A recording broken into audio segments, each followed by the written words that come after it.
We are doing chapters 9 and 10 today of Exactly What to Say, Real Estate Edition. I am totally caught up on the content, and here's the fun part, man. I've been away from you guys for 3 days. I know you missed me, and so not just 9 and 10. Anything else before that you want to bring back up that really hit you? Because I was reading the content this morning, getting caught up. A lot of great stuff, man. I can't wait to hear your guys' takeaway. So, what do you got? I'll go. 9 really talks about imagery, and this takes me back to when I was playing college volleyball and coaching college volleyball. If you see yourself doing it first, you're going to have more success. So whether it's you're at a listing appointment or I have an attraction call, I'm going to see myself and think through those questions and see it going well the first time. I'm not going to see myself missing the free throw or missing a serve in volleyball.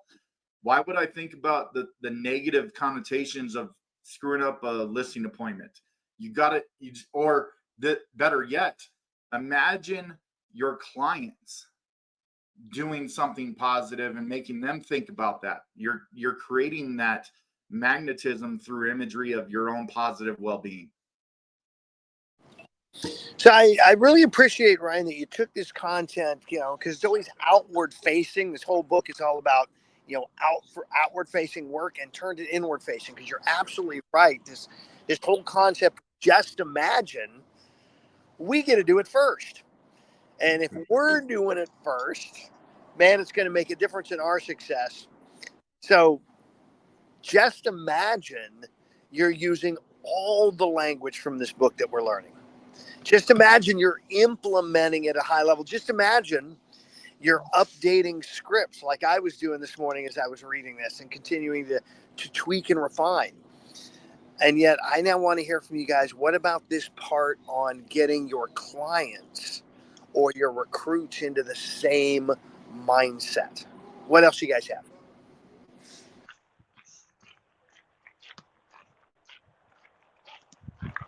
I think it's kind of cool how you can combine whoever. Go ahead.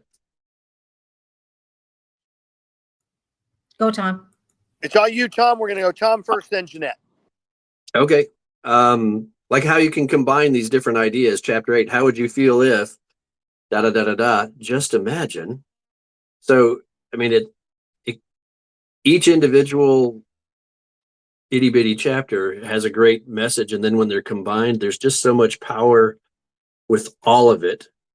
And so just imagine being able to use all of this effectively and on a regular basis, and how well you will perform when you do that. Absolutely. Jeanette, what do you have? I just doing some friend counseling conversation in a couple of different places yesterday, and actually one of them I invited to the class. I'll see if she's able to come in, because she's already doing negotiating all the time, and the words are just there, and they actually, it's almost like you could read the whole book and just go from chapter to chapter, and I was just looking for a table of contents with it, but getting started. So, you can make one sentence out of all of these things, and they just seem to be they are very strategic in order. But yes, doing for myself, I'm also revisualizing, where I do have my successes coming in the morning, and the things that I want to do with it. So, yeah. So there's a key piece I want to bring in right now, since we're running chapter 8 and 9. How would you feel? And just imagine. And it was laid in here, very important piece, and that is this concept of pain and pleasure, and how people are much more motivated by the avoidance of pain, the getting out of discomfort, than they are the pursuit of pleasure or the getting the more comfortable. That's, by the way, the average folks that are still dealing with the normal things in life. As you build a bigger life and you wind up living a bigger life, all of a sudden that desire for significance becomes bigger. But I want to go back to pain and pleasure, because most of our habits are built around, if we're going to use these concepts, of asking them in a positive framework. Gosh, well, just imagine you and your family enjoying this backyard, versus our goal is to get them to move, to motivation. Just imagine you actually didn't get this property. Mhm. Asking these questions to highlight the negative, asking these questions to get them uncomfortable so they make a change. They're with you. If they are a consumer or even an agent, they're with you, they're talking to you because something in their world isn't right. No one enjoys moving. As someone in the middle of it right now, moving my graduates from one state to another, no one enjoys moving. It is not a fun process. And so something's already not right in their house, in their world. You've got to make sure that you're keeping part of their time focused on the avoidance of that pain, of getting away from that, of making the change. And these questions are going to help you do it. What else you guys have from the content?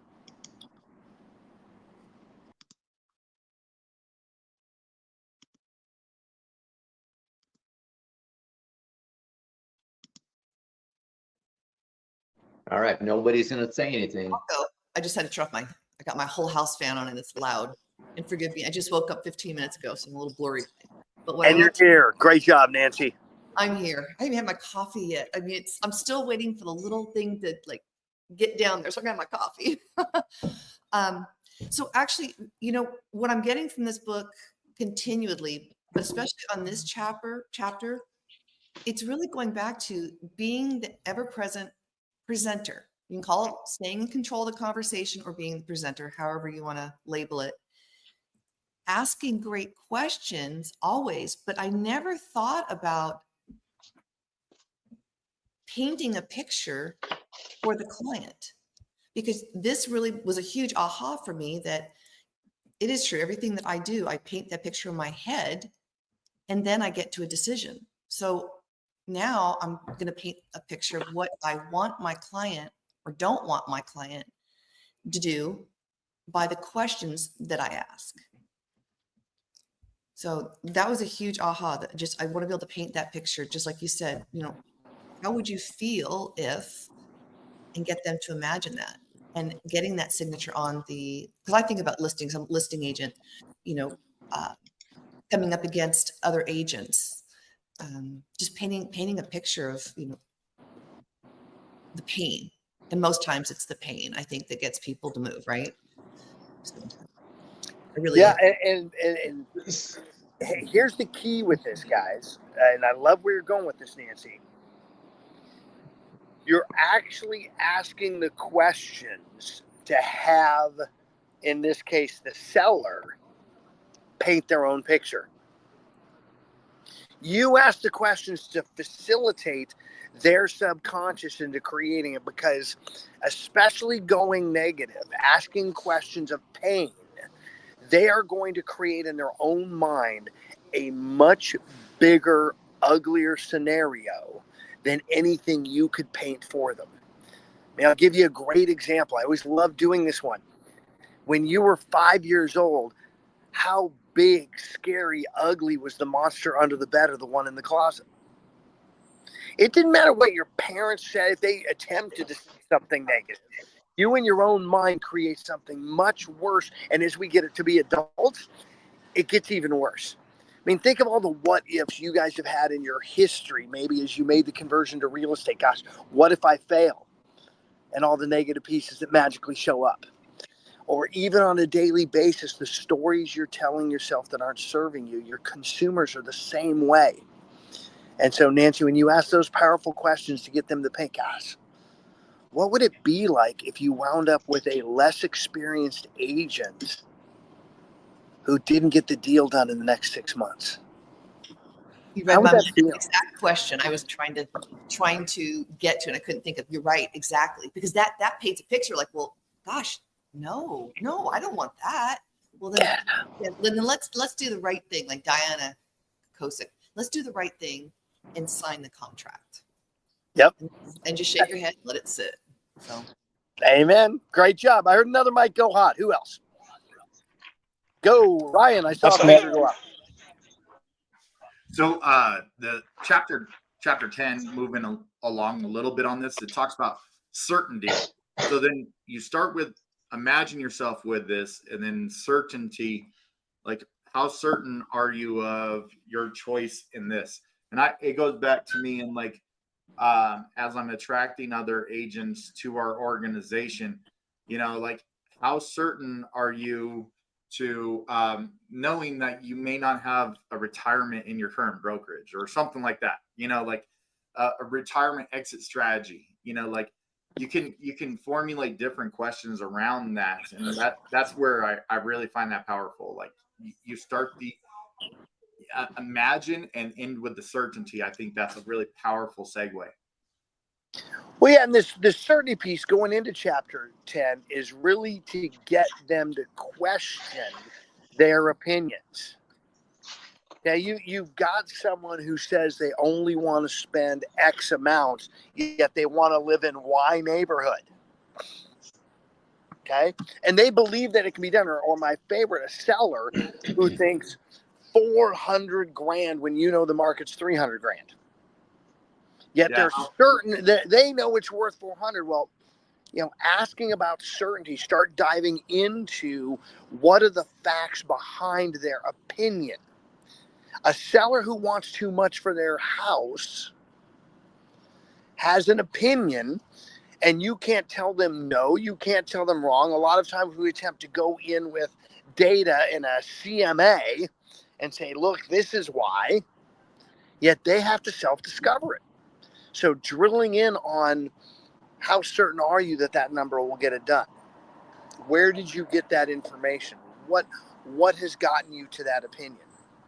And really getting into that information is going to help you potentially all of a sudden get their open-mindedness cracked, so you can now then educate them about what's happening in the market and get it priced right. So thanks, Ryan. How certain of your champagne taste are you with your beer budget? Amen.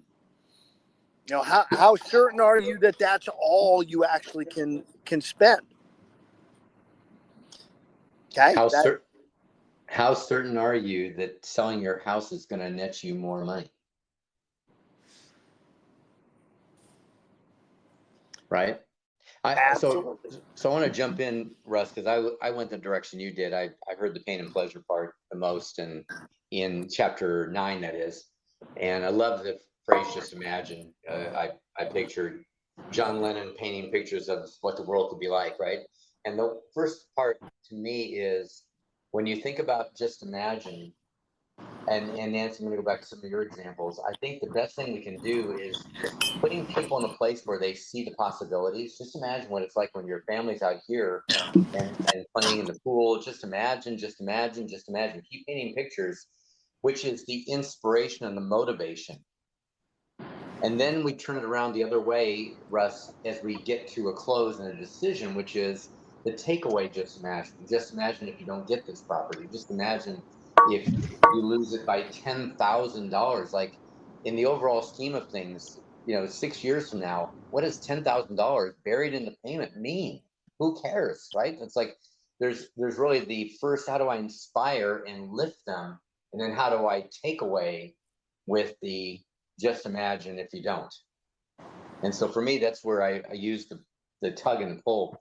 I did want to tell you one more thing, and some of you, I can't really read it to you because it's a script from a video that we're doing for a product. But I went through, the script had been written probably a month and a half ago, and I went through and used, I've read the whole book now, and I went through every one of the pieces of this, every one of the magic words, and I changed them into and put them throughout. And it was amazing how it rewrote the script in a very different feel and way, and the pressures that it put, and the way that it led to more open-minded questions and all of that. It was pretty cool. So Russ, when you start thinking about training, how do we work these questions? How do we work these magic words into the things that we're teaching, sharing, doing videos on, papers, ebooks, whatever. Like, how do we use this stuff in that way? So we've talked about it's not just for talking, it's for all usage of communication, right? Absolutely. Yeah. This is something you get to bring into every aspect of your life. Heck, how about your personal life? I mean, we're talking all this business stuff, Don, and yet even in the personal life, whether it's, primary relationships, whether it's leadership of your children, these language skills that we're working, this NLP stuff that we're working translates across the board. And again, I'll just put out there, it can be used for good. It can be used for evil. These are agnostic tools. Let's make sure we're using them for good. Yep. What else are you guys pulling out of the content? I want to say something about how just imagine, how you feel, and how certain you are. These are all great combos to use in all the contexts we've been talking about. But one thing I realize is that it's an incredible time saver in terms of motivating our clients to take action. I can't tell you how many times I've shown a great property to a client and they were a little hesitant, they didn't act on it right away, and then they missed out and they're kind of upset about it, even though I was like, hey, we should take this action. So just to imagine how you feel if you did miss out on this house, that's a huge motivating factor, and it saves us all time. I have to show the clients a bunch of times again and again and again, versus if we nailed it that one time and they took motivated action. I mean, wow, we all save time, we all earn more, and we help our clients actually get what they want. Absolutely. And that's what these are there for, is to help them realize what they want and then get what they want, Matt. So thank you for that. What else you guys have? I wanted to add that this idea of creating the story, the imagine whatever, the way I took it in was very positively, because I love stories. I love stories, especially when there's a point. So if we are telling a story, the positive nature of a story is people get to listen and kind of go on your journey, but there should be a point. And again, that's the Heidi in me. So don't just tell stories because they're there to tell. Have a purpose of holding the seller or the buyer accountable to the moment. And then the second part of this is, for me, when I was listening to the book, I wasn't reading, I was listening. I was taking my shower, I was listening, and I'm all the way into chapter 12. All I could think of was this whole time, what if I had had this book 35 years ago and physically created a master list of what ifs, imagines, just like a whole list of questions, how that might have changed my business from back when I started.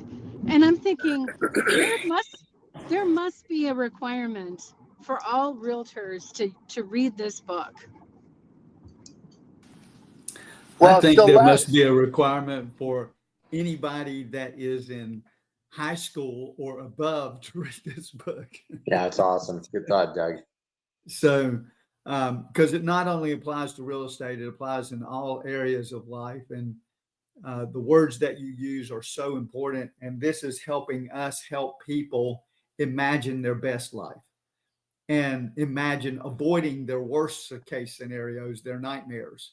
So, boy, it makes a skillful communicator out of a person who's really aware of this and actively working to incorporate these ideas into our lives.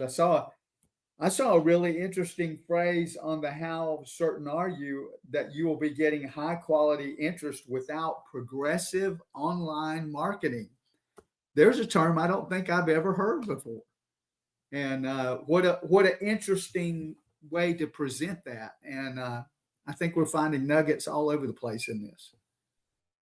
we absolutely are. And there's one piece I just want to drop back to because it hit me in the moment.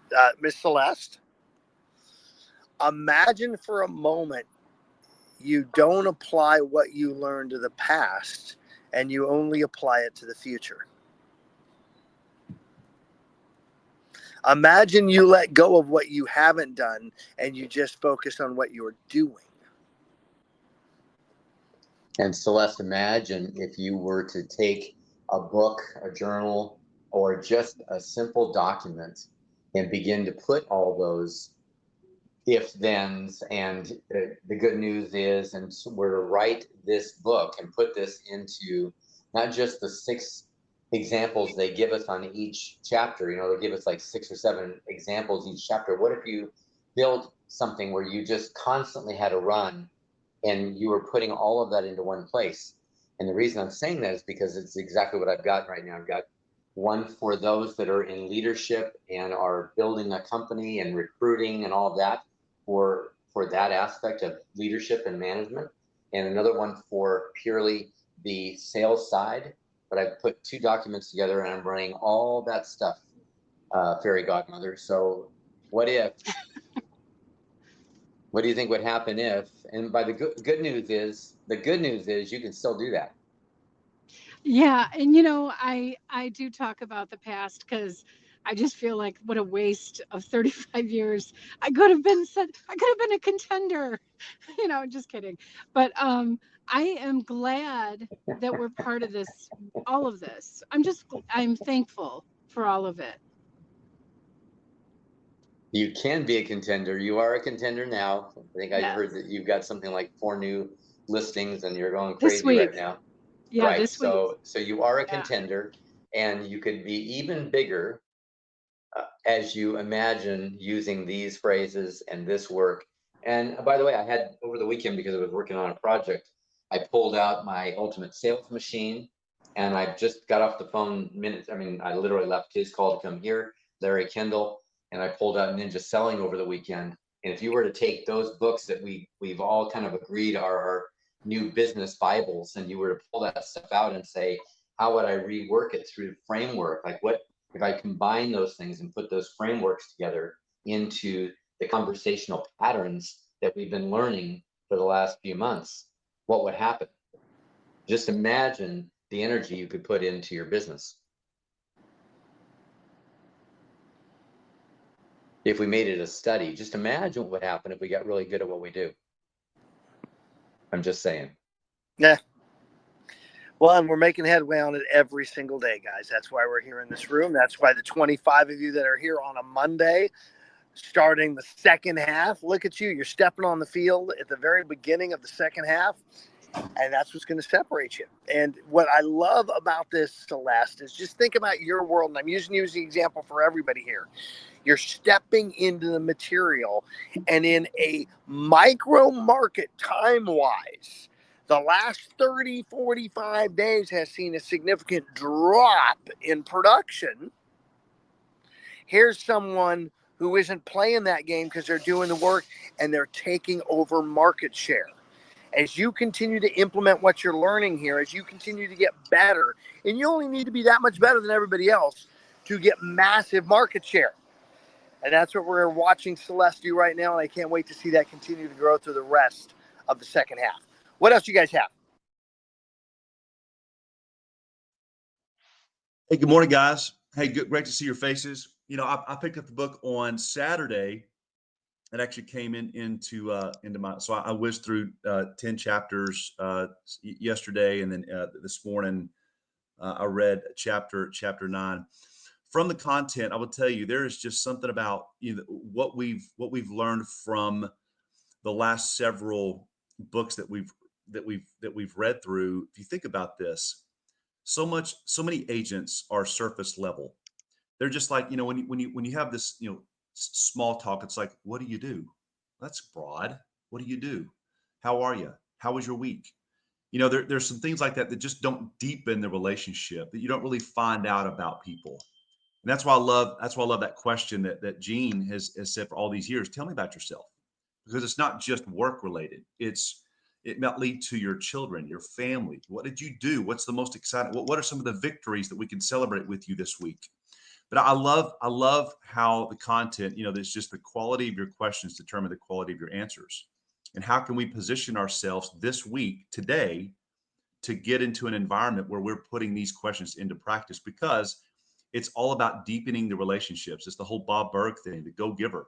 How do we deepen the relationship with people? When you can connect well with people, This is really just great because, guys, for the first 3 years, I put this into practice working open houses. I mean, open houses, you get into an environment, into a networking meeting where you can position yourself to put these questions into practice, and you watch where that conversation will lead. I love Chris Widener talks about how to, we don't want to be, we want to be interesting. We want to be interested. And so if you think about, rather than trying to be interesting, be interested in the person. And so once you find that connection, you have to sometimes dig deep to find that connection. You have to ask many questions to find that connection. And once you find that connection, then you go in that direction. And that's how you build deeper relationships. This is a great refresher. I'm putting some of this content, Russ, Don, into practice this week. This is awesome. So, well, you had a great aha. I want to make sure people picked up here, and that was the open houses. And then you tied that in to networking. It literally is a networking meeting that you're hosting. And it can absolutely be your practice and role play. Imagine that you looked at every open house as just an opportunity to practice these skills. That your door knocking of the neighborhood ahead of time to invite them to the open house was just practice time. And then the open house itself was just practice time. Watch the magic that happens of what shows up. You're so connected to the outcome. I got to get a buyer out of this open house. I got to whatever. Instead, let's make it that we fall in love with the process. And man, an open house would be a great, great tool to do that. Don, you have something you want to close with, and let's get folks out of here on time. What do you got? I don't, other than I'm really loving the book, and I would say, please, again, I've heard this several times with these books that we are claiming as our new Bibles, and I again, never to be disrespectful to the Bible, but our business Bibles. I would just say, run through as you're going through the chapters, and I'm on 59 right now, and there's 6 questions. How certain are you? And they give you 6 opportunities. Write 10 more. Write 10 more, and just really take this and dig in while it's fresh, while it's in your mind. Think about your life, pre-buyer, buyer to close, pre-seller, seller to close, or listing times.